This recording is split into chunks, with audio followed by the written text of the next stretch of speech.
Okay, hello everybody. We are almost done. Chapter 17, there's only 19. In the last chapter, they went to Grandma, Seth, and Kendra went to the Forgotten Chapel. Grandma and Seth got captured, so now Grandma, Grandpa, Seth, Lena, and Dale are all incapacitated. None of them are dead, per se. We don't know about Dale for sure. But Kendra is the only one alive, and, well, alive is not the right term. The only one that has not been captured, and she had to run away because they can't touch her. Muriel can, but nobody else, none of the magical creatures can. So, she had to run away. Now she's scared. This is called A Desperate Gamble. We'll see what this chapter is about. There'll be some questions at the end. And yeah, chapter 17, A Desperate Gamble. Dreading nightfall did nothing to prevent it. The sunset diminished and disappeared until Kendra had only the light reflected from half of a moon to guide her. The night grew cooler, but not cold. The forest was swathed in gloomy shadow. Occasionally she heard unsettling sounds, but she never caught sight of what made them. Although she glanced back frequently, the road behind remained as empty as the road ahead. Kendra alternated between jogging and walking. Without landmarks, it was difficult to discern how much ground she was covering. The dirt road seemed to stretch on forever. She worried about Grandma Sorensen, since she had shot Muriel and used Hugo to cripple the imps.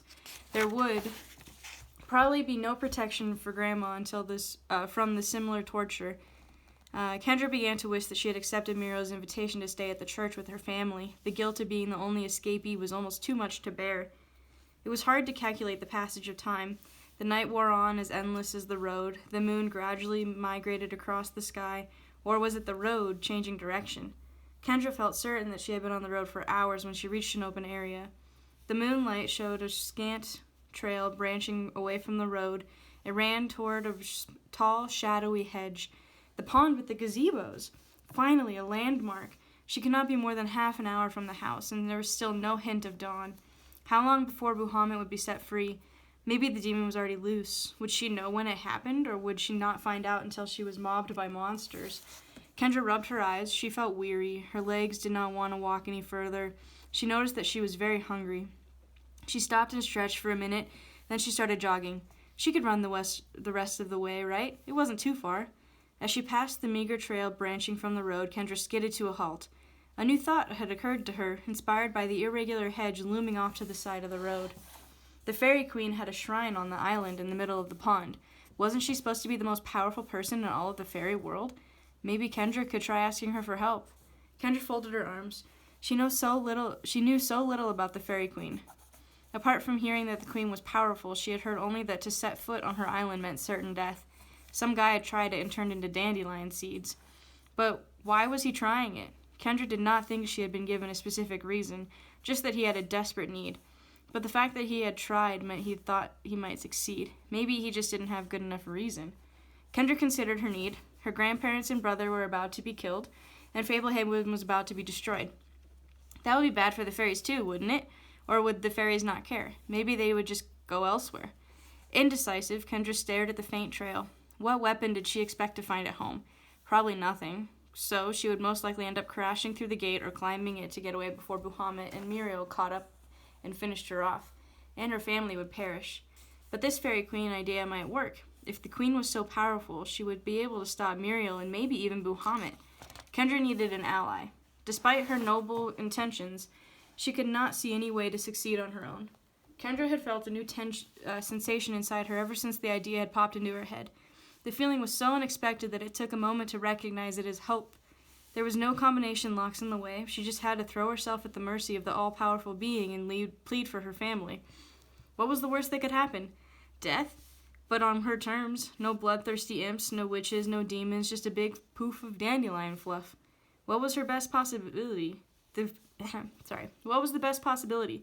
The Fairy Queen could turn Muriel into dandelion seeds and rescue Kendra's family. Kendra started down the trail.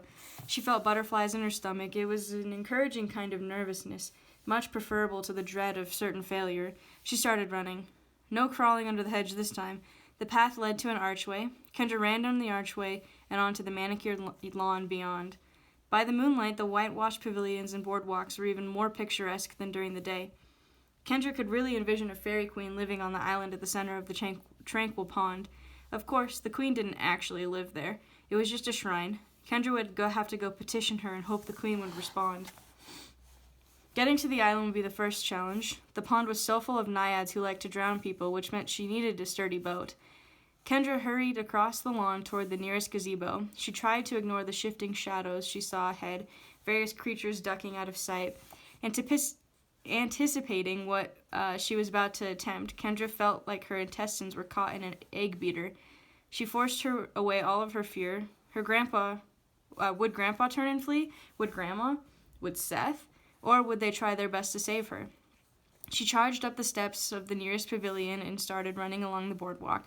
Her shoes pounded noisily against the boards, defying the silence. She saw her destination, the boathouse 3 gazebos away. The surface of the lake was a black mirror reflecting the moonlight. A few twinkling fairies hovered just above the water. Otherwise, there was no sign of life.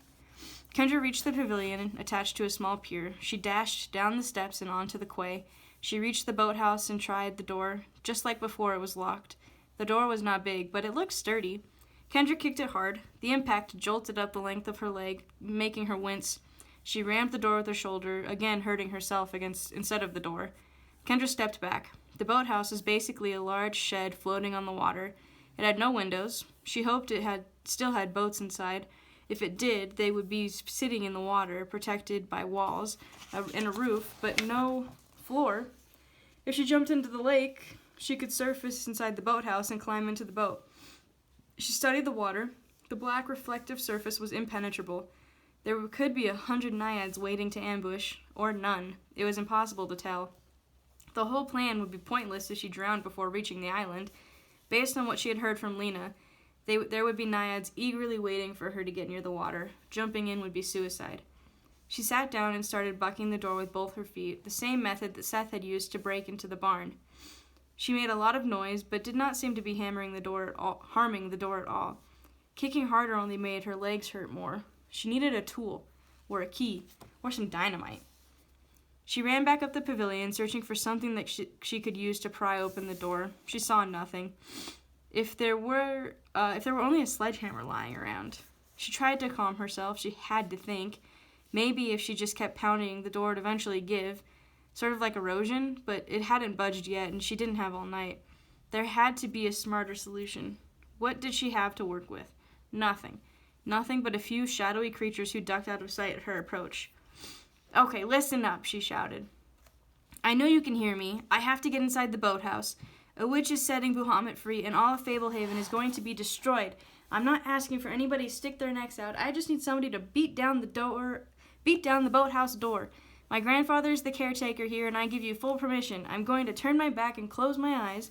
When I hear the door break, I will wait 10 seconds before turning back around." Kendra turned around and closed her eyes. She heard nothing. "Anytime, just smash the door. I promise I won't look." She heard a gentle splash and a tinkling sound.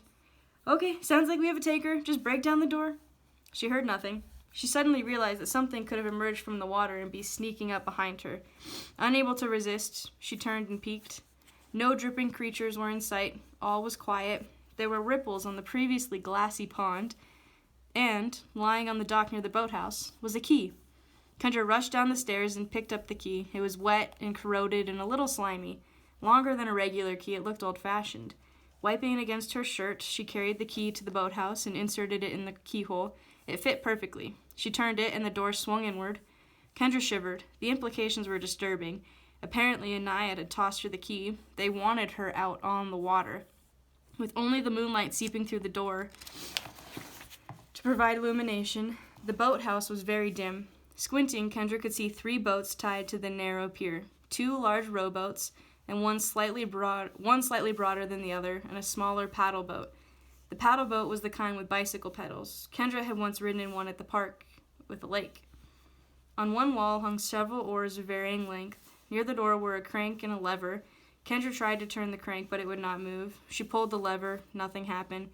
She tried the crank again, and this time it turned. The sliding door on the opposite side of the boathouse from the dock began to open. Letting in more light, Kendra kept cranking, relieved that she would be able to paddle a boat directly out of the boathouse onto the pond. Standing in the gloom of the boathouse, staring out at the open door of the pond, Kendra began to doubt. She felt nauseated with fear. Was she really prepared to go to her death? To have naiads drown her or to fall victim to a spell protecting a forbidden island? Grandpa and Grandma Sorensen were resourceful. They might have already escaped. Was she doing this for nothing? Kendra remembered an occasion 3 years ago at the community pool. She had desperately wanted to jump off the high dive. Her mom had warned her that it was higher than it looked, but nothing could dissuade her. Many kids were jumping off of it, several her age or younger. She stood in line at the base of the ladder. When her turn came, she started climbing, amazed at how much higher she seemed with each step.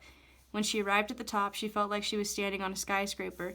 She wanted to turn back, but all the kids in line would know she was scared. Plus, her parents were watching. She walked forward along the diving board. There was a slight breeze. She wondered if the people on the ground could feel it. When she approached the end of the board, she stared down at the rippling water. She could see all the way to the bottom of the pool. Jumping no longer seemed like a fun thing to do. Realizing that the longer she hesitated, the more attention she would draw, she turned around and quickly descended the ladder, trying to avoid eye contact with the people waiting in line at the bottom. She had not been up a high dive since. In fact, she rarely took any sort of risk. Once again, she was standing on the brink of something frightening, but this was different. Jumping off of a high dive or riding a roller coaster with multiple loops or passing a note to Scott Thomas, those were all voluntary thrills. There was no real consequence to avoiding the risk. In her current situation, her family would probably die if she failed to act. She had to stand by her previous decision and carry out her plan, regardless of the consequences. Kendra considered the oars. She had never rowed a boat and could easily picture herself floundering, especially if nasty naiads were giving her a hard time. She examined the paddle boat. Designed for a single passenger, it was wider than it needed to be, presumably for additional stability. The childish craft was not nearly as big as the rowboats, and she would be close to the water, but at least Kendra thought she could maneuver it. Kendra sighed. Kneeling, she untied the little boat, tossing a slender rope onto the seat. The paddle boat wobbled when she stepped aboard, and she had to crouch with her hands to avoid falling into the water. The bottom of the novelty craft was completely closed, which meant nothing could grab at her feet. After getting situated, Kendra sat facing the dock. There was a steering wheel to control lateral movement. Turning the wheel all the way to one side, she pedaled backwards and slid away from the dock. Cranking the wheel the other way, she started pedaling forward, and the boat quietly slid out of the boathouse. Ripples radiated out from the front of the paddle boat as she steered it toward the island, pedaling briskly. The island was not far, maybe 80 yards. The paddle boat moved steadily closer to her destination, until it started moving away from the island. She pedaled harder, but the boat kept sliding diagonally backward. Something was towing her. The boat began to spin. Turning the wheel and paddling did nothing. Then the boat suddenly tilted precariously to one side. Something was trying to tip her. Kendra leaned to prevent the boat from capsizing, and the boat abruptly rocked the other way. Kendra changed her position, counterbalancing desperately. She saw wet fingers holding the side of the boat and slapped at them. The action was rewarded by giggling. The boat began to rotate quickly. "Leave me alone," Kendra demanded. "I have to get to the island." This earned a long titter from multiple voices. Kendra paddled furiously, but it did no good. She kept spinning and getting hauled in the wrong direction. The naiads started rocking the boat again. Thanks to the low center of gravity, Kendra found that leaning was enough to prevent the boat from capsizing, but the naiads were relentless. They tried to distract her by banging the bottom of the vessel and by waving at her. The boat pitched and rocked and spun, and then suddenly the naiads would heave in earnest, trying to catch her off balance. Time after time, Kendra reacted quickly, shifting her weight to spoil their attempts to flip her. It was a stalemate. The naiads did not show themselves. She heard their laughter and glimpsed their hands, but never saw a face. Kendra decided to quit paddling. It was getting her nowhere and wasting energy. She resolved to exert herself only to keep the boat from tipping. The attempts grew less frequent. She said nothing, made no response to the taunting giggles, ignored the hands on the side of the boat. She simply leaned as needed when they tried to tip the boat. She was getting better at it. They were not able to tilt it as much. The attempts stopped. After about a minute of no activity, Kendra started paddling toward the island. Her progress was soon halted. She quit paddling immediately. The naiads spun her and rocked her some more, so she waited. After another minute of tranquility, she paddled again. Again, they pulled her away, but less eagerly. She sensed them giving up, getting bored. On her 8th try using this technique, the naiads apparently lost interest. The island grew closer, 20 yards, 10 yards. She expected them to stop her at the last moment. They didn't. The front of her paddle boat scraped against the shore. Everything remained still. The moment of truth had arrived. When she set foot on the island, either she would transform into a cloud of dandelion fluff and drift away, or she wouldn't. Almost indifferent at this point, Kendra leaped out of the boat and landed on the shore. There did not seem to be anything magical or even special about it, and she did not turn into a cloud of seeds. There was, however, a barrage of laughter from behind her, and Kendra whirled around in time to see her paddle boat drifting away from the island. It was already too late to do anything without jumping into the water. She slapped herself on the forehead with the heel of her hand. The naiads had not given up. They were trying a different strategy. She had been so distracted by the prospect of becoming dandelion fluff that she had not hauled the boat out of the water as she should have. She could have at least kept hold of the rope. Well, one more favor to ask the Fairy Queen, then. The island was not large. It took only about 70 paces for Kendra to walk around the edge of it. Her tour of the perimeter revealed nothing interesting. The shrine was probably near the center. Although the island had no trees, it had many shrubs, many of them taller than Kendra. There were no trails, and pressing through them was irritating. What would the shrine look like? She pictured a little building, but after crisscrossing the island a few times, she realized that there was no such structure. Maybe she had not turned to dandelion seeds because the island was a hoax, or maybe the shrine was no longer here. Either way, she was stranded on a tiny island in the middle of a pond full of creatures who wanted to drown her. What would drowning feel like? Would she actually inhale water or just pass out? Or would the demon get her first? No, she had come this far. She would look again, more carefully. Maybe the shrine was something natural, like a special bush or a stump. She walked around the perimeter of the island again, more slowly this time. She noticed a thin trickle of water. It was strange to find a stream, no matter how small, on such a tiny island. She followed the stream toward the center of the island until she found the place where it came to a bubble. It came bubbling out of the ground. There, at the source of the spring, was a 2-inch tall statue of a fairy, finely carved. It rested on a white pedestal that added a few more inches of height. A small silver bowl sat in front of it. Of course! Fairies were so tiny it made sense that the shrine would be miniature as well. Kendra fell to her knees beside the spring, directly in front of the small figurine. The night was very still. Looking to the sky, Kendra noticed that the eastern horizon was turning purple. Night was coming to an end. All Kendra could think to do was pour her heart out in complete sincerity. Hello, Fairy Queen. Thank you for letting me visit you without changing me into dandelion seeds. Kendra swallowed. This felt weird, talking to a diminutive statue. There was nothing regal about it. If you can help me, I really need it. A witch named Muriel is about to set free a demon named Buhamut. The witch has my grandpa and grandma Sorensen prisoner, along with my brother Seth and my friend Lena. If that demon gets out, it will wreck this whole preserve, and there is no way I can stop it from happening without your help. Please, I really love my family, and if I don't do something, that demon is going to... The reality of what she was saying hit her like a great weight and spilled out as tears. For the first time, the fact that Seth was going to die fully entered her mind. She thought of moments with him, both endearing and annoying, and realized that there would be no more of either. She shook with sobs. Hot tears streamed down her cheeks. She let them come. She needed the release, to stop trying to suppress the horror of it all. The tears had been shed... The tears she had shed while fleeing the forgotten chapel had been of shock and terror. These were tears of realization. Tears slid down her chin and plopped into the silver bowl. Her breathing came in ragged gasps between sobs. Please help me, she finally managed. An aromatic breeze drifted over the island. It smelled of rich soil and new blossoms with just a hint of the sea. Her crying began to subside, and Kendra brushed the tears from her cheeks and wiped her nose on her sleeve. She sniffed, amazed at how swiftly congestion could appear. The miniature statue was wet. Had she cried on it? No. Water was seeping from its eyes, trickling down into the silver bowl. The air stirred again, still redolent with potent aromas. Kendra inexplicably sensed a presence. She was no longer alone. I accept your offering and join you in weeping. The words were not audible, but they struck her mind with such a forceful impression that Kendra gasped. She had never experienced anything similar. Clear fluid continued to leak from the statue into the bowl. From tears, milk, and blood, devise an elixir, and my handmaidens will attend you. The tears were obvious. All Kendra could picture was Viola for the milk. Whose blood? Her own? The cow's? The handmaidens had to be the fairies. Wait, what do I do? Kendra said. How do I get off this island? In reply, the wind whirled for a moment and then gusted. The pleasant aromas vanished, and the little statue no longer wept. The indefinable presence had departed.